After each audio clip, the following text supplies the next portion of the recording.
Hey, are you tired of fighting your demons and have some time to spare? So let me show you a game where you need to fight someone else's demons. Wait, what? Sounds fun, am I right? If somehow the answer is actually yes, I found a game for you. Let me introduce you to Hellblade Senua Sacrifice, a game you won't forget that easy and you'll be impressed what a small indie studio prepared for you. So buckle up, because we will jump into some heavy subjects today. Let the video begin.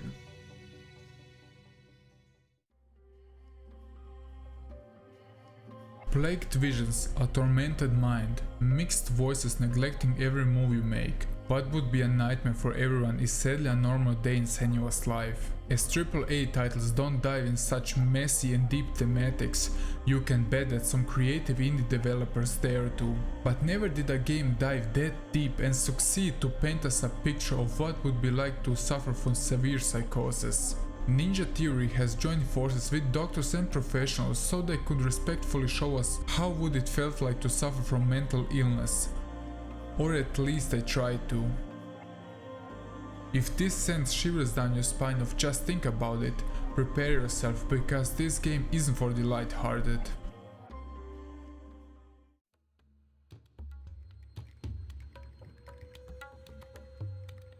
This isn't a horror game, but the whole setting and presentation is unsettling and depressing, showing us how our main protagonist is driven mad with every step she takes to rescue her beloved one. Hellblade generally looks good. The overall setting is nailed to its maximum extent, with playing a lot of detail to the environment. From time to time the game looks a bit grainy in some departments. What I generally think it was a simple design choice and nothing more. But regardless of that, the game is looking simply astonishing.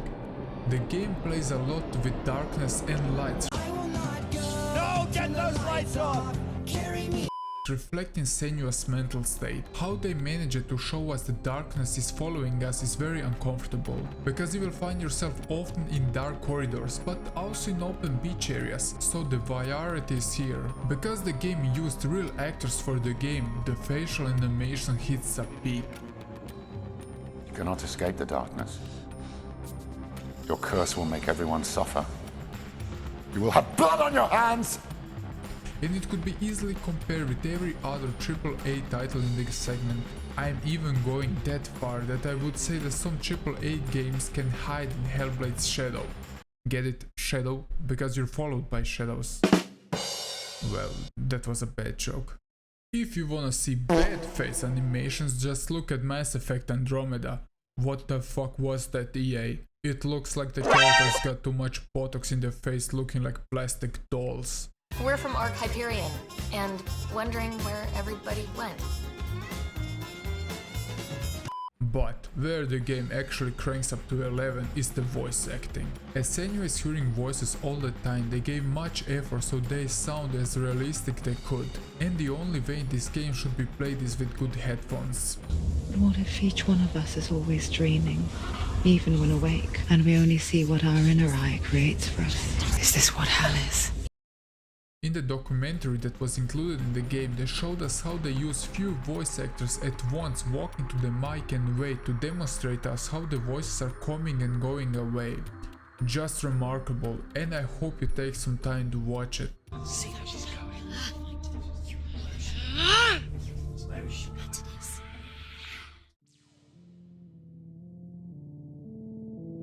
So let's talk about the gameplay. It isn't something groundbreaking. Fighting with your demons is a regular thing in my life so far, so nothing new, jokes aside.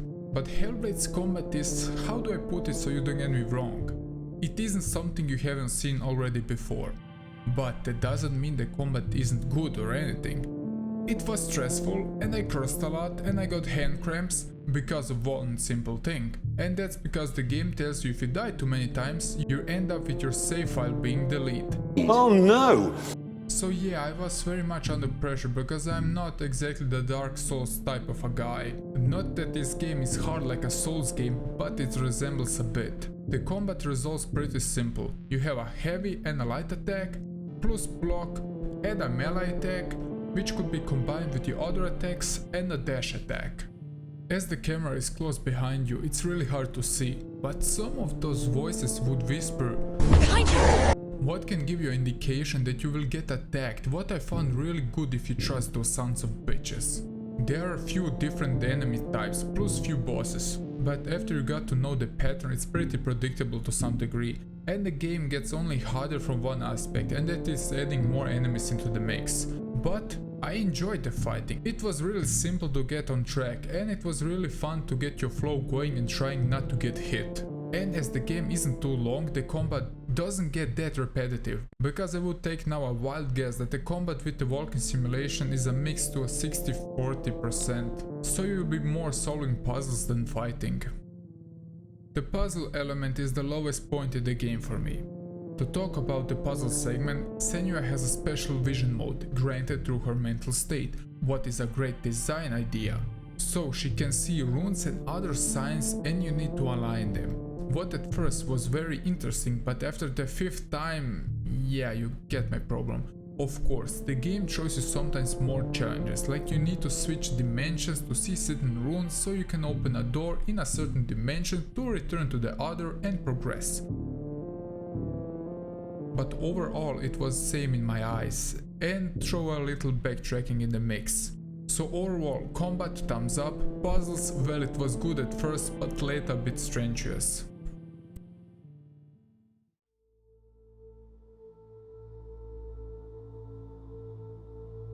So for this part I'm trying to keep as much spoiler free I can, okay? Alright? Nice. Let's move on. The year is 7081 and Senua is living in a small village in Scotland. You had a normal life until one point you start hearing whispers. What was to some people a blessing because you may be hearing some voices of some divine creature, to many people seemed more like a curse, fearing it could bring death and destruction to their village. One thing that the village didn't know is that you were one of those who suffered from mental illness. Looking at today's understanding of mental illnesses and comparing with 7081, it's easily see how this could be a big problem for our character. The story follows young Senua as she travels to the depths of Helheim, a northern perception of hell, to rescue the soul of her loved one Dillian, who was brutally murdered by the Norsemen. Along her way to the depths of Helheim, she carries the head of her loved one.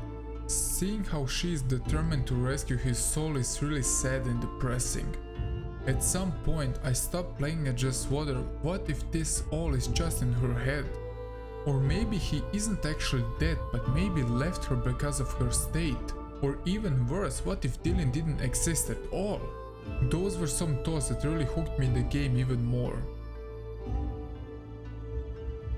On your way you will meet all kinds of monsters and bosses, but you will also fight with your own tortured past. Now the young Senua needs to find the various monsters she meets along the way, her own tortured past she can escape, and the perception looking through her lenses she thinks it's reality. The more further you progress, you learn more about her past, and of course the whole progress of her journey. And the game really connects with the player. Well done game, you did your job right. And this is where I will stop, because I don't wanna spoil the game. The world around Senua is something you won't see every day, and you won't be disappointed if you decide to play this game.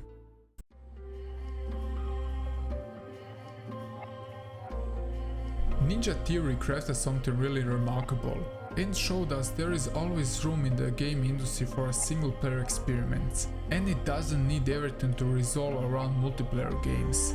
As I'm more a single player guy, unless we are looking at the few thousands matches I played League of Legends, this game was right up my alley. How they carefully structured the world around the poor Senua is breathtaking. They managed to connect the player with the character and the whole setting, illustrating a world and experience I didn't see in any other game yet. So, to give my final thoughts on why this game isn't perfect but not far from it, the problem lies in the combat and the puzzle solving. Yes, the combat is good and enjoyable, but would it be better if it had some RPG elements or a crafting element like every goddammit game under the sun after Minecraft launch? Well, no. Few new weapons would be nice and more different puzzles, because the whole idea with the special vision is great in my opinion. and the combat is just a secondary thing in the game, as well as the puzzle segments. They are included, they are functional, and that's it. So instead of a walking simulator, we got a game based on the story with some action segments plus some puzzles. One thing I mentioned is how you can lose your progress if you die too many times. But it was a simple prank by the devs. But thinking more about it, was a brilliant prank, because it can relate to Senua's mental state where she can't trust everything she sees or hears. What left me really amazed how they pranked us. One more thing to point out, the game isn't the longest game.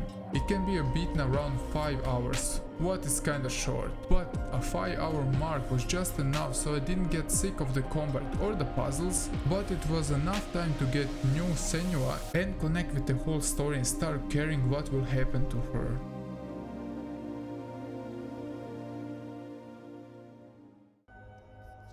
The only question is when we will get a sequel, because I'm really curious how the story will progress. After seeing some footage they released, I got some vibes it could be a game like Horizon Zero Dawn, bigger overall, and I'm not sure I want that. I like how this game was linear and straightforward, and I would like the game be more like episode based like, rather than a sandbox game, but I'm sure that Ninja Theory won't disappoint us.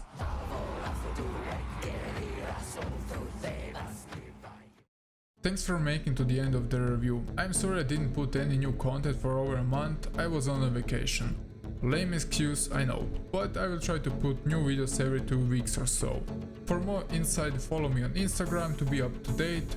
Remember to hit that bell, subscribe if you're new, and leave a like to help to grow the channel. Thanks for watching and see you in the next video. Snorky over and out.